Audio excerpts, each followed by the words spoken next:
ស្ដីអ្នកទាំងអស់គ្នាថ្ងៃនេះខ្ញុំមកសម្រាយរឿងបន្តពីភាគមួយនៃរឿង Return to the Earth to be a God ហើយបន្តពីសាច់រឿងរបស់យើងឲ្យដឹងថាតួស្រីរបស់យើងបានផ្ទះកាភ្លៀងតួប្រុសរបស់យើងហើយហ្នឹងតួប្រុសរបស់យើងក៏បាននិយាយជាមួយខ្លួនឯងថាហើយគេហ្នឹងពិតជាត្រូវបានមនុស្សស្រីផ្ទះកាភ្លៀងដល់ថ្នាក់ហ្នឹងផងហើយតួស្រីរបស់យើងហ្នឹងបន្តពីផ្ទះកាភ្លៀងតួប្រុសរបស់យើងហើយហ្នឹងក៏បានទៅសួរម្ចាស់ផ្ទះថាហេតុអីក៏អត់មានប្រាប់គេសិនប្រាប់គេចឹងថាដល់ថ្លៃថ្ងៃបងផ្ទះជួលហើយគេសួរថាហេតុអីក៏ឲ្យអ្នកផ្សេងមកនៅផ្ទះគេចឹងណានិយាយជាមួយម្ចាស់ផ្ទះមិនតាន់បានប្រហែលផងហ្នឹងម្ចាស់ផ្ទះហ្នឹងក៏ចុចបិទបាត់ទៅទូរស័ព្ទរបស់យើងហ្នឹងនិយាយទូរស័ព្ទមួយគេហើយគេចុចបិទហ្នឹងស្រាប់តែខឹងយ៉ាងខ្លាំងខំទូរស័ព្ទបែកជាពីរបាត់ហើយមិនសូមបាក់ថ្មីហើយមិនដឹងផងបន្ទាប់ពីទូរស័ព្ទដាក់ទូរស័ព្ទចោលហ្នឹងតួប្រុសក៏យើងហ្នឹងនិយាយក្នុងចិត្តខ្លួនឯងថាកងតែគេសភាពបរោះហើយម្លេះហ្នឹងគេបដិញទូរស័ព្ទហ្នឹងចាញ់បាត់តំណតណៃឥឡូវហ្នឹងអត់ហើយបន្ទាប់ពីទូរស័ព្ទរបស់យើងបានខំទូរស័ព្ទហើយហ្នឹងតួប្រុសរបស់យើងហ្នឹងក៏សួរបិទផ្នែកម្ខាងបើកផ្នែកម្ខាងទៅកាន់ទូរស័ព្ទថាមានបានបងផ្ទះជួលនៅហើយទូរស័ព្ទរបស់យើងឆ្លើយទាំងអត់មានប្រឡឹងហ្មងថាអត់តបានបងទេយ៉ាពី3ខែហើយគេអត់ដឹងស្មានថាម្ចាស់ផ្ទះហ្នឹងឲ្យអ្នកផ្សេងមកនៅផ្ទះហ្នឹងទាំងដែលគេកំពុងនៅសឹងចឹងសោះហើយទូប្រុសរបស់យើងហ្នឹងក៏ឆ្លើយជាមួយទូរស័ព្ទរបស់យើងថាឥឡូវហ្នឹងផ្លេចចោលទៅរឿងមិនហ្នឹងហើយឥឡូវនេះខ្ញុំទុកពេលឲ្យអ្នកនាងមកយប់ហ្នឹងដើម្បីរៀបចំអាវ៉ាន់ហើយស្អែកហ្នឹងរៀបចំចេញទៅគ្រាន់តែទូរស័ព្ទរបស់យើងឮទូប្រុសនិយាយបែបហ្នឹងមកនាងរៀងចាប់ផ្ដើមភ័យចឹងក៏លើកដៃសាពះទៅទូប្រុសរបស់យើងថាបច្ចុប្បន្នហ្នឹងនាងអត់មានកន្លែងនៅទេអញ្ចឹងនាងអាចសុំនៅ2 3ថ្ងៃបានអត់ហើយទូប្រុសរបស់យើងក៏ឆ្លើយនាងថាអីខ្ញុំជួលផ្ទះហ្នឹងខ្ញុំអាចឲ្យនាងនៅ free បានហើយទូរស័ព្ទរបស់យើងហ្នឹងគេរៀងអេសអញអញ្ចឹងក៏ប្រាប់ទៅទូប្រុសថាឥឡូវចេះទៅដើម្បីនឹងការដោះដូរនឹងការនៅខ្ញុំអាចជួយបោកអាវលាងចានឲ្យលោកបានទេហើយលបងទូប្រុសរបស់យើងវាពិតជាខូចមែនតើក៏គេនឹកដល់សម័យទៅពេលទូរស័ព្ទពាក់ឈុតលក្ខណៈនារីបំរើកំពុងតែចាក់តែគេផឹកចឹងណាហើយហ្នឹងគេក៏បានសើចម្នាក់ឲ្យថាហាតពីគេបានកាត់រួចហើយហ្នឹងគេក៏ប្រាប់ទៅទូរស័ព្ទថាឥឡូវហ្នឹងចាប់ពីពេលនេះទៅនាងអាចនៅបានហើយគេក៏បាននិយាយជាមួយខ្លួនឯងថាគេទទួលបានអ្នកបំរើ free ចឹងមើលទៅវាពិតជាល្អមែនតើហើយសាច់រឿងរបស់យើងក៏គេកាត់មកពាក់កណ្ដាលយប់ពេលដែលពូប្រុសយើងកំពុងតែចម្រើនកម្លាំងធាតុចឹងណាហើយសាច់រឿងក៏គេបានឲ្យឃើញថាធម្មពលជាច្រើនក៏បានហូរចូលមកក្នុងរាងកាយរបស់តួប្រុសរបស់យើងមិនបានមួយសន្ទុយក្រោយមកហ្នឹងក៏មានលឺសំឡេងក្នុងក្រាំងនៅក្រៅបន្ទប់របស់តួប្រុសអញ្ចឹងណាហើយស្រាប់តែតួប្រុសរបស់យើងបានបើកទ្វារបន្ទប់មកហ្នឹងក៏ឃើញអា2នាក់នោះកំពុងតែចាប់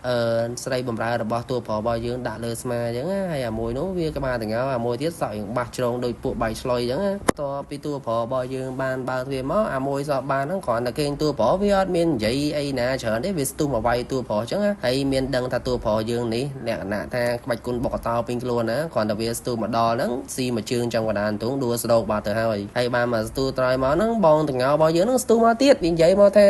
ាការងារហ្នឹងវាធ្លាប់ធ្វើពីមុនមកហ្នឹងស្រួលបាត់ហើយវាដកតែកូនកបិតចោលមកចាក់តួប្រុសមានណាតួប្រុសចាប់តាមរៀម2កវាតាមមកឆាច់អានោះប៉ើងខ្ទាតទៅដល់ណានៃបាត់អីទៅពេលនោះទៅតួស្រីរបស់យើងប៉ើងហោះទៅលើហើយតួប្រុសរបស់យើងក៏បានស្ទុះទៅ3តកងនាងអញ្ចឹងបន្ទាប់ពីបានជួយសង្គ្រោះនាងហើយហ្នឹងតួប្រុសរបស់យើងស្រាប់ទៅកលែកទៅមើលពួកអាពីនោះរត់បាត់ជើងសព្រាតបាត់ហើយតួប្រុសរបស់យើងក៏បានស្រែកពីចង្អាយថាបើសិនជាវាហ៊ានមកទៀតហ្នឹងវានឹងតួប្រុសរបស់យើងហ្នឹងឲ្យស្គាល់ថ្នាំខ្លាំងជាមិនខានទេតទៅជួយសង្គ្រោះតួស្រីរបស់យើងមកហ្នឹ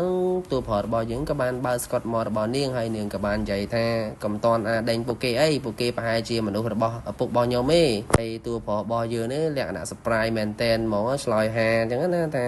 ាបើសិនជាអ្នកបម្រើរបស់ខ្ញុំហ្នឹងមានបញ្ហាអញ្ចឹងមើលទៅខ្ញុំប្រហែលជាត្រូវឲ្យពួកគេយកបញ្ហារបស់ខ្ញុំចេញទៅហើយតួស្រីរបស់យើងហ្នឹងក៏បានទៅហេទៅដល់តួនិយាយទៅកាន់តួប្រុសថាអេលោកឯងអត់ចង់ដឹងថាមូលហេតុអីគេបានពុករបស់ខ្ញុំបញ្ជូនពួកគេឲ្យមកចាប់ខ្ញុំទេតមកហ្នឹងតួប្រុសរបស់យើងក៏បាននិយាយទៅតួស្រីរបស់យើងថាអើយខ្ជិលស៊ូជាទូទៅហើយម្ចាស់ប្រុសវាត្រូវតែជួយស្រីតម្រើអញ្ចឹងហើយជាធម្មតាទេហើយទូទៅវាគ្រប់វាត្រូវតែការពារប៉ុណ្្នឹងឯងតួស្រីយើងគ្រាន់តែលឺថាតួប្រុសយើងនិយាយអ្នកបម្រើផ្ទាល់ខ្លួនអញ្ចឹងនាងនោះក្តៅឆាវហ្មងសួរថាតួប្រុសយើងជានរណាគេហ៊ានថាគេជាទាសកលបម្រើផ្ទាល់ខ្លួនរបស់តួប្រុសអញ្ចឹងណាបន្ទាប់ពីស្រែកដាក់តួប្រុសបានមកស្ទុះតួប្រុសដើរចេញមកបន្តិចមកហ្នឹងតួស្រីរបស់យើងហ្នឹងក៏មានអារម្មណ៍ថាជឿចាប់ហើយតួប្រុសរបស់យើងក៏ប្រាប់តួស្រីយើងថាកុំខ្លាចគេនៅបន្ទប់ចិត្តនឹងដែរហើយឲ្យនាងសម្រាប់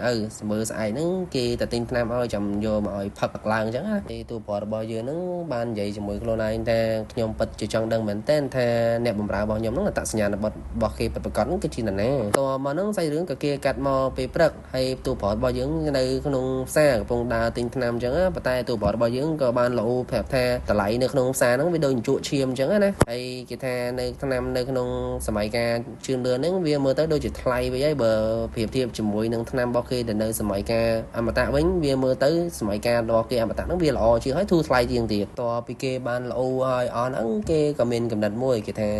អាកាសមួយហ្នឹងវាបានបង្កើតឡើងនៅចំពោះមុខគេហើយតានេះហើយយើងក៏មិនដឹងថាអាកាសហ្នឹងវាទៅជាយ៉ាងណាដែរសាច់រឿងរបស់យើងក៏ដល់មកដល់ភាគទីបញ្ចប់ដោយតែអ្នកទាំងអស់គ្នាដឹងហើយថា admin តែសម្រាប់លើកទី1តែប៉ុណ្ណោះអញ្ចឹងរាល់កំហុសខុសឆ្គងអី admin ពិតជាសុំទោសទៅអ្នកទាំងអស់គ្នាមែនតើចាប់ពី season ក្រោយទៅ admin នឹងព្យាយាមកែតម្រូវនៃ skill របស់ខ្លួនឯងឲ្យកាន់តែល្អជាងនេះទៅទៀតហើយសូមអ្នកទាំងអស់គ្នាកុំភ្លេចជួយចុច sub និង like ម្នាក់មួយផងដែរបាទអរគុណសូមជម្រាបលា